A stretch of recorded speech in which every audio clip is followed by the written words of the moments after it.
त्याला अस्तित्वात आणलं नाही. सुप्रीम कोर्टाच्या फटकाऱ्यानंतर त्यावेळेच्या सरकारने डिलिमिटेशन अस्तित्वात आलं. होणारे आरक्षण आपल्या फॅन्सीने नाही होऊ शकत.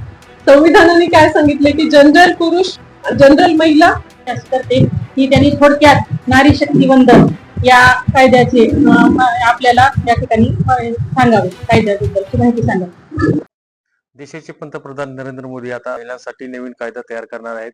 देशाच्या सर्वोच्च सभागृहामध्ये त्याचं प्रस्ताव मांडणार आहेत. आपल्यासोबत भाजपच्या राज्याच्या प्रवक्त्या आहेत प्रेरणाताई होनराव, तसेच नगरसेवक आहेत. काय त्यांच्याकडून अधिक माहिती जाणून घेऊन या कायद्यानंतर महिलांना कशा पद्धतीने फायदा होणार आहे. सर्व प्रेक्षकांना माझा नमस्कार. आपल्या भारतामध्ये आपण एका ऐतिहासिक क्षणाचे साक्षीदार होणार आहोत. आदरणीय मोदीजी आणि भारतीय जनता पक्ष NDA गव्हर्नमेंट सर्वांच्या महत्वाकांक्षेमुळे महिलांसाठी कायमस्वरूपी काम करत आलेले आदरणीय मोदीजी येणाऱ्या 16 तारखेला संसदेमध्ये नारी शक्ती वंदन अधिनियम 2026 घेऊन येत आहेत. महिला सक्षमीकरण झालं पाहिजे आणि महिलांचा सहभाग सामाजिक चळवळीमध्ये तेवढ्याच प्रकर्षाने नोंदवला गेला पाहिजे. महिला ही केलेल्या बदलाचा भाग बनण्याच्या ऐवजी त्या बदलाची सूत्रधार स्वतः महिला असली पाहिजे. मग ते कोणतंही क्षेत्र असू देत.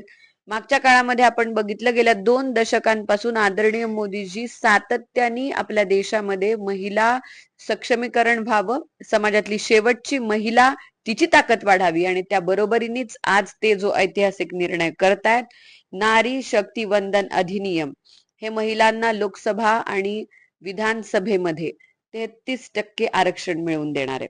भारताच्या इतिहासामध्ये आपण जर बघितलं तर 1947 आपला भारत स्वतंत्र झाला त्याच्यानंतर अनेक वेळा महिलांच्या राजकारणातल्या सहभागाविषयी निरनिराळी मतं व्यक्त करण्यात आली. परंतु आपण ज्या पद्धतीने आज 2026 मध्ये बघतोय, मोदीजींचा हा ठाम विश्वास आहे की समाजाचा विकास जर करायचा असेल आणि 2047 ला विकसित भारत जर बनवायचा असेल तर फक्त पुरुषांचा नाही तर पुरुषांच्या खांद्याला खांदा लावून महिलांचा सुद्धा सहभाग तेवढाच ऍक्टिव्ह पार्टिसिपेशन असलं पाहिजे. तरच आपण विकसित भारत संकल्पना पूर्णत्वाला घेऊन जाऊ शकतो. आणि त्याच जाणीवेतून आज हे अधिनियम पारित होण्यासाठीचं विशेष अधिवेशन दिल्ली येथे बोलावण्यात आलेलं आहे. येणाऱ्या 16, 17, 18 तारखेला हे बिल संसदेच्या समोर असेल आणि ते पारित होईल. सर्वानुमते सर्व पक्षांच्या संमतीने 33% महिलांना राजकीय आरक्षण मिळावं अशी एक धारणा त्यामागची आहे. एकंदरच हा विषय ज्यावेळी आता चर्चेत येतोय त्यावेळी आपल्याला जाणवतंय की समाजात महिलांमध्ये उत्साह आहे. राजकीय पार्टी म्हणूनच नाही तर वेगवेगळ्या सोशल ऍक्टिव्हिस्ट महिलांची पण ज्यावेळी मी बोलले त्यावेळी महिलांचं हे सहभाग हा खऱ्या अर्थाने एक बळकटी देणार आहे, उत्साह निर्माण करणार आहे. देशाच्या इतिहासात असा निर्णय कधीच झाला नाही. माता भगिनींना सक्षम करण्याच्या दृष्टीने आणि तिची हक्काची जागा पॉलिसी मेकिंग मध्ये महिला असली पाहिजे, तिने धोरण बनवलं पाहिजे यावरती विश्वास ठेवणारं मोदी सरकार आहे. आणि हे अधिनियम येतोय, हे बिल पारित होणार आहे, प्रचंड आनंद आहे. महिला म्हणून काय कसं बघतो या बिलाकडं आणि महिलांना याचा कितीपत फायदा होईल? महिलांना फायदा होईल म्हणजे त्याच्यामध्ये मला वाटतं की हा शंकेचा मुद्दाच नाहीये. ज्यावेळी तुम्ही 100त 33 महिला देणार आहात. आज आपण बघतो भारताच्या संसदेमध्ये 543 सीट्स आहेत, ज्या आता आफ्टर डिलिमिटेशन 816 होतील. यात एक विशेष हे अधिवेशन पारित का करण्यात आले तर 2023 मध्येच हे अमेंडमेंट झालं होतं महिला आरक्षणाच्या संदर्भातलं. पण आपली जनगणना झाल्यानंतर डिलिमिटेशन होऊन ते इम्प्लिमेंट होणार होतं. पण आपली जनगणना आता आपण एप्रिलमध्ये सुरू झाली आहे, 2027 मध्ये ती थोडी पूर्णत्वाला जाईल. पण 2029 मध्ये लगेचच डिलिमिटेशन आणि 33% रिझर्वेशन टेक्निकली पॉसिबल नव्हतं. म्हणून आता मोदी सरकारने ठरवले की 2011च्या जनगणनेनुसारच आपण डिलिमिटेशन करू आणि महिलांच्या त्या राखीव जागा 33% ज्या आहेत जागांची वाढ पण होणार आहे आणि त्यांना आरक्षण पण महिलांना मिळणार आहे. त्या अनुषंगाने हे अधिवेशन होतंय. त्यामुळे फायद्याचा विषय तुम्हाला एक छोटी गोष्ट सांगते. आपण मागच्या काळात जरी बघितलं महिलांनी ज्या ज्या क्षेत्रामध्ये आपला सहभाग नोंदवलाय ती क्षेत्र पुढेच गेलेली आपल्याला पाहायला मिळालेली आहेत. तुम्ही महिलांच्या जागरूकतेच्या एकंदरच निकषांवरती बघितलं तर प्रमाण पदांवरती काम करणाऱ्या महिला अतिशय चिकाटीने विषयांना पुढे घेऊन गेलेल्या आपण बघतो. मग आपल्या घरातली गृहिणी का असेना, एकंदर घर ती कशा पद्धतीने सांभाळते, त्यामुळे तिची चिकाटी आणि कार्यक्षमता ही मागच्या काळात तिने सिद्ध केलेलीच आहे.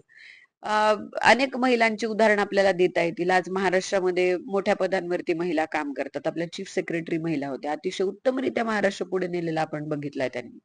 आज आपण MMRDA रिजन असेल, एकंदरच बघतो आपल्याकडे म्हणजे आपल्या स्थानिक पातळीवर पण जर म्हणलं तर महिलांना जबाबदारी दिली की त्या पुढे घेऊन जातात. देशाच्या राजकारणात ज्यावेळी त्यांना सहभागी होण्याचा 50-50% आहेत स्त्री आणि पुरुष यांच्या संख्येचा रेशो, पण बघायला गेलं तर त्या पद्धतीने तिला न्याय मिळाला नाही.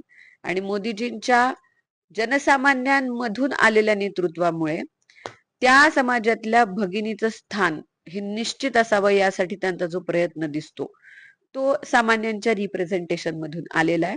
त्यांना सामान्यांचं मन माहितीये, माता भगिनींचं मन माहितीये, म्हणून कायमस्वरूपी ते आलेत आणि त्यांना माहितीये की उज्ज्वल भवितव्याचा वेध हा आपला देश तेव्हाच घेऊ शकतो ज्यावेळी महिला सक्षमपणे राजकारणात येतील.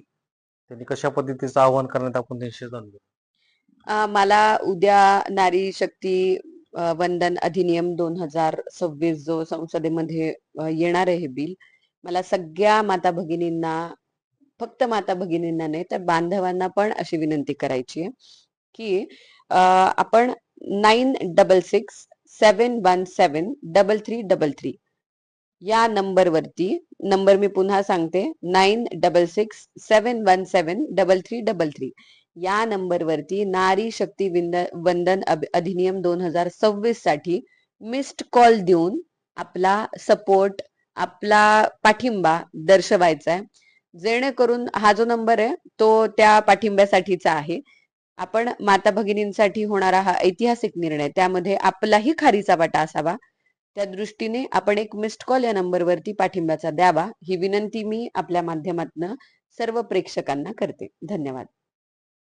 तर हे होते भाजपच्या प्रवक्त्या प्रेरणा तेहाडे यांनी सांगितलेलं आहे की देशाचे पंतप्रधान नरेंद्र मोदींनी जो कायदा आता देशाच्या संसदेत पारित करणार आहेत त्यामुळे महिलांना एक मोठी उभारी दिली जाणार आहे त्या माध्यमातून, आणि महिलांना प्रत्येक क्षेत्रामध्ये संधी करायची एक नवीन संधी देशाचे पंतप्रधान नरेंद्र मोदी यांच्या माध्यमातून मिळणार आहे, अशा पद्धतीचं विधान त्यांनी व्यक्त केलेलं आहे. विजय कवाळे, नवराष्ट्र, लातूर.